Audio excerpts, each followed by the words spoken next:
Good morning, afternoon, and evening, wherever you are, and welcome to another Nerd 2 fan film reaction. I am Cousin Cheeto. I am joined by Zam and the Block. How are you guys doing? Oh, I'm fantastic. May the force be with you, mate. And also with you. Block, how you I'm doing? I'm doing good as always. Okay. Today we are going to be looking at a fan film called Star Trek Judgment Day. Dun, dun, dun, dun, dun. Wrong Judgment Day, but still. This is done by Raymar 3D. These people actually only have 802 subscribers, and this video has 53,300 views. And that's quite unfortunate, or maybe it is fortunate. It depends on how well this fan film turns out, because we have not seen it yet. So, with that all being said, do you guys have anything you want to state before we go into this? Well, this film came out just about 6 months ago. Yeah, it's relatively new. I always forget something. All right. Well, whenever you're ready, guys, I'm ready. Let's go. Star Trek and all related marks, logos, and characters are solely owned by CBS Studios Incorporated. This fan production is endorsed by, sponsored by, nor affiliated with CBS. Oh, we got some scripture up in here. Austin 316 says, I forgot what he says. Man, they let that linger too. They want to make sure you read log, it. Stardate 4112.31. That's an unusual language. We have entered the SETI Alpha system with orders to observe the progress of a colony on SETI Alpha 5. We are under strict orders to avoid contact with the colony, as they are quarantined. No details provided by Starfleet, only that they are dangerous. It's like a TOS fan film, yeah? Oh, absolutely, yeah, absolutely. We will establish their condition via sensors and long-range observation only. And log entry. Assume standard orbit. Anything over communications channels, Lieutenant. That is a very no long-range signals at all, sir. There's a lot of interference in this area for some reason. Science officer, what are you making of it? Anomalous reading in the vicinity of SETI Alpha 6. It appears to be the source of the communications interference. I was going to say, are we ever going to see Let's the go inside of the investigate. Yellow alert. Where's everyone? Hi, Captain. Course plotted and laid in, sir. Helm. Engage. Warp factor 2. Hi, Captain. I don't know if we're going to see any characters in this one.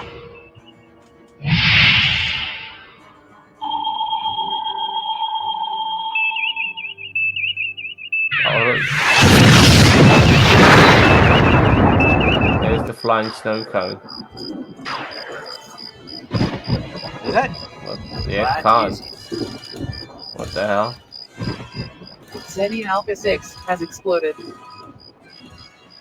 They're explaining how SETI Alpha 6 exploded, and we're in SETI Alpha 5. And yeah, and how they mistaken it for SETI Alpha 5. God, what happened? A weapon of anti-protons just cut through the mantle and detonated the core of the planet. A ship? It looks like a giant doobie in space. It's miles long, sir. It looks like too much interference to get any details at this distance. We've got to protect that colony down there. The colony is about to get pummeled by debris from SETI Alpha 6, Captain. Anything we can do? Not a chance. Gravitational fields are fluctuating in the system with the destruction of the planet. It won't happen right away, but orbits of the remaining worlds are going to start shifting with the new distribution of mass in the system.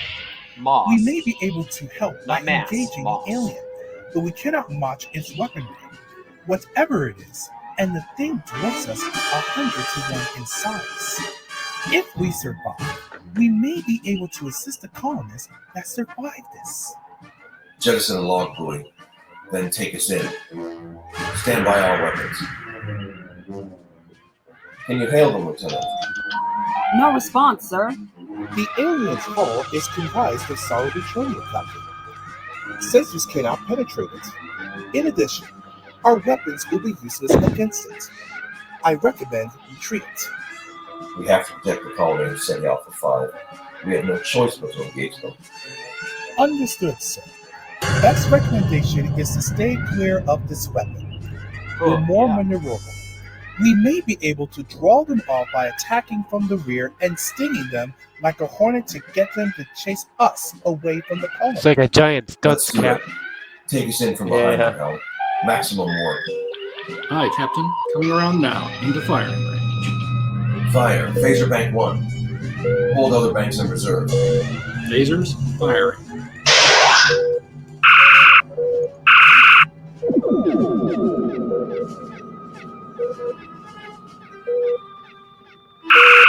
A hit.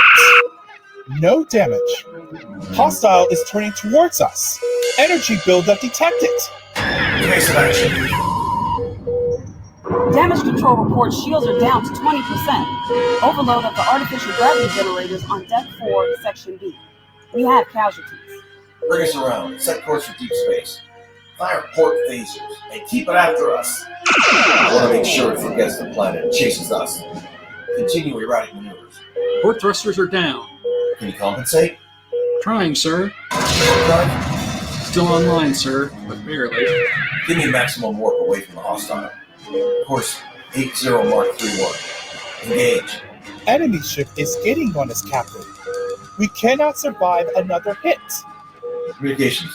Have you been able to penetrate the interference? Star Trek Online. It's weakening as we get farther away from Yeah, I hostile, do remember that. but I'm still not receiving any comm traffic on normal channels. I can try a subspace burst message Hello, out. Juicy. Maybe someone will receive it, but I'll need power, and it will likely overload my Not console. like on. One chance is all we have, sir. Do it. Send all data on the enemy we have so far. And warn Starfleet. Eat it. Aye, Captain.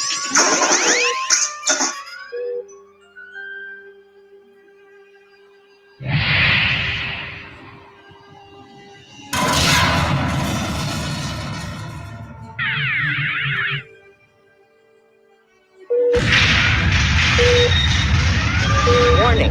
Life support failure on all decks. Abandon ship. All hands. Prepare to abandon ship. Tractor beam. They got us. Auxiliary control. Tractor Signal the beam. hostile. Offer our surrender. No response, sir. Weapons? Phasers are down. We have 2 photon torpedoes ready to fire, sir. Down its throat, Helm. Fire.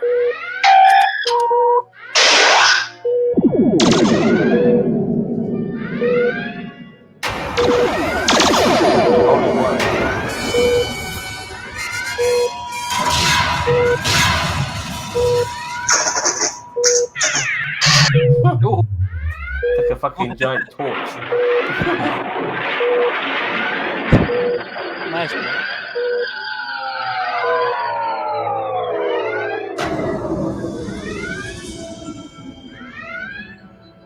Did any of our crew get away?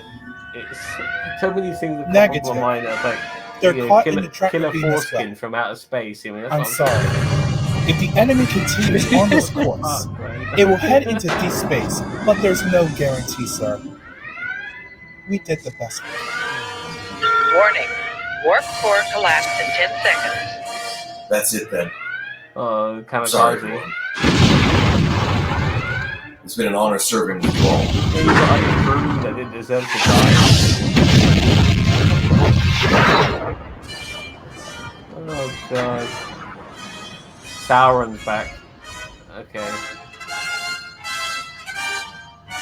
well, that explains why no one knew that SETI Alpha 5 was SETI Alpha 6, or however, or vice versa, whatever it was.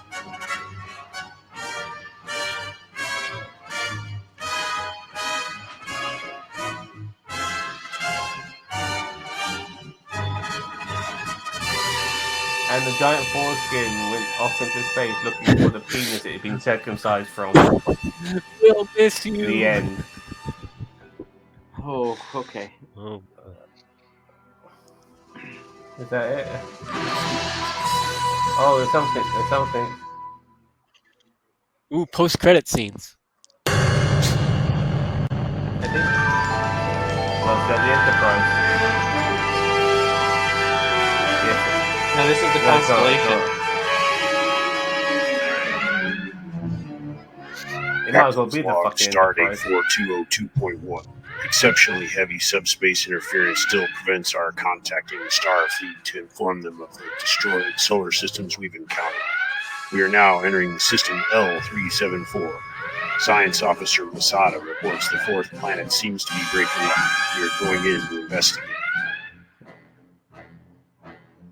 Jaws, is that Jaws in space? Well, this is, I think, they're making this a prequel to the Doomsday Machine episode. Okay. Oh my god. And yes, they're definitely doing a job for it.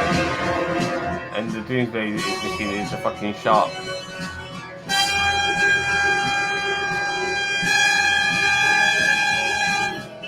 Dude, it's so loud. Like, what? No, just like, not, like in general, it's just so loud.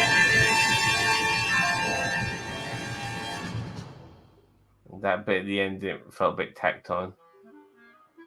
Yeah. Okay.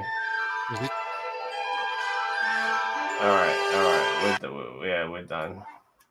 Okay. Oh. Well, yeah. So, Block, what do you think? I'm going to start with you. Because I'm saving Zam for last. Oh my! I just know that it just doesn't feel right, and I'm not a big Star Trek follower, but that doesn't feel very Star Trekky. I feel what happened is the person that I didn't see if it was multiple people, but people engaged in this film like Star Trek, and maybe they had an art project due for school, and they just wanted to show off some of this like computer graphics they've been toying around with, so they just kind of threw this together. It's like not horrible, but it is kind of horrible, and like I don't know, I didn't feel invested or really know quite what was going on, and I think the enemy ship / weapon could have been maybe more intimidating and not look stupid. Well, just to be fair, that is the my thought. Doomsday Machine. That is from the original series. So that's, I mean, that Oh. if they're doing the Did it Doomsday look like Machine, that? yeah, it did. Yeah, it does. Oh. It's So- fucking stupid, don't get me Then wrong. my I've never been a bad. fan It of just it. looked- I mean, yeah, it does look. The Doomsday Machine looks stupid, but I mean, it's a product of the '60s, you know. So. Yeah. I mean, Okay, their well, then their that's biggest on that part, I guess. yeah, their biggest threat back then in the '60s was a woman that had an actual opinion. So I mean, Right, or she showed her kneecap or something. I don't know, but yeah, if we're giving scores on this, 6, I guess. okay. I'll go next because I'm saving Zam for last. Yeah, I mean, I know what they were doing. This is pretty much the prequel to the Doomsday Machine episode. They were trying to build the terror of the Doomsday Machine because at the very end made it very apparent. They also tried to explain why the whole in Wrath of Khan why SETI Alpha 5 was SETI Alpha 6 or something like that, or vice versa. I don't remember, but like why the planets got reversed and everything, not reversed, but like why the orbital alignment was off for the SETI Alpha system, and Khan was wasn't where they expected him to be. But yeah, I mean, you figure stellar cartographers would have been able to figure that out when they came in the system. But anyway, back on point. I mean, they kind of did okay. I mean, it's a little bit different because they didn't have actual actors in like uniforms they did more voice acting. The voice acting was hit or miss.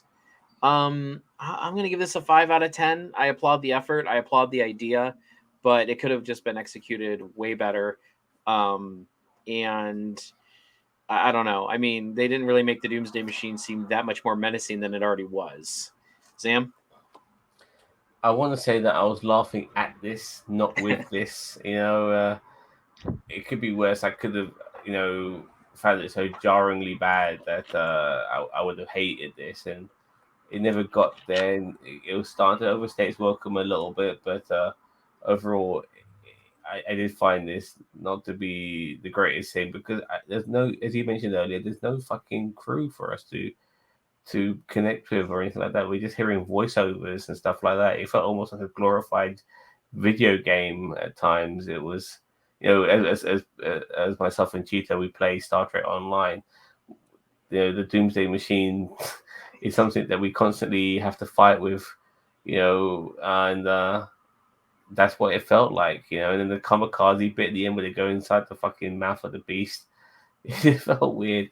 And the Dooms Day Machine itself has always looked a bit stupid. I mean, it looks like a wizard's hat, you know, in a horizontal position. You know, like I said before, it looks like a giant foreskin. It looks like a doobie. It looks like so many fucking things. The dunce cap.